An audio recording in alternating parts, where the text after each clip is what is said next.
Assalamualaikum, apa kabar teman-teman semua? Semoga sehat selalu ya. Nah teman-teman, pada video kali ini gue mau sharing pertanyaan yang ada di kolom komentar YouTube.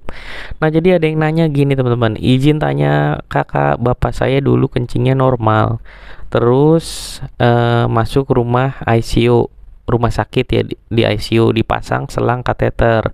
Setelah keluar dari RS, selang kateternya dilepas.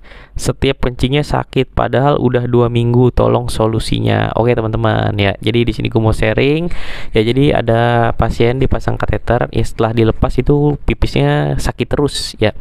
Nah, sebenarnya gini teman-teman ya, kapan waktunya normalnya itu bisa hilang dengan sendirinya, setiap orang berbeda-beda. Ya, ada yang 3 hari kencingnya udah enak-enak aja, ada yang 5 hari, ada yang seminggu, bahkan ada yang sebulan masih ngerasa nggak nyaman. Tapi rata-rata setelah 3 bulan itu harusnya sudah tidak ngerasakan sakit atau nggak keluhan lagi ketika berkemih. Ya, nah kalau apa yang terjadi kalau udah masih 3 bulan lebih kok masih sakit kencingnya, teman-teman silakan kontrol ke dokter urologi. Atau kalau memang baru seminggu atau enggak 2 minggu masih nyeri banget, teman-teman silakan konsultasi ke dokter urologi teman-teman. Ya karena kita pribadi nggak tahu nih sebenarnya apa yang terjadi. Ya normalnya memang rasa nyerinya itu akan bertahap berkurang teman-teman. Udah gitu gini teman-teman ya, pada apa namanya, pada pasien-pasien lansia biasanya tuh ada keluhan prostat teman-teman ya. Jadi dimana kalau kencing itu harus agak ngeden teman-teman ya, jadi nggak bisa tuntas kayak kita yang muda gitu kan.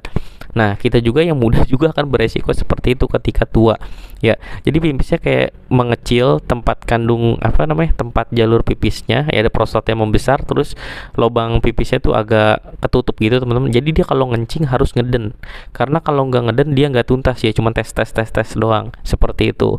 Nah bisa jadi ya dengan kondisi seperti itu ya, setelah dipasang kateter kemungkinan ya lukanya di dalam juga pasti kan lebih luas seperti itu teman-teman, dan pasti ya lebih lebih nyeri lah seperti itu ya. Makanya daripada itu setiap orang intinya beda-beda ya, gua juga nggak bisa samain ya, nggak bisa kasih kepastian juga karena gue juga bukan dokter urologi teman-teman. Gue hanya perawat dan gue hanya berbagi pengalaman sesuai dengan pasien-pasien yang pernah gue tangani ya, pengalaman pasien gue pribadi ya. Jadi itu ya teman-teman ya, kalau memang rasanya nyeri banget ya teman-teman, silakan konsultasi ke dokter urologi.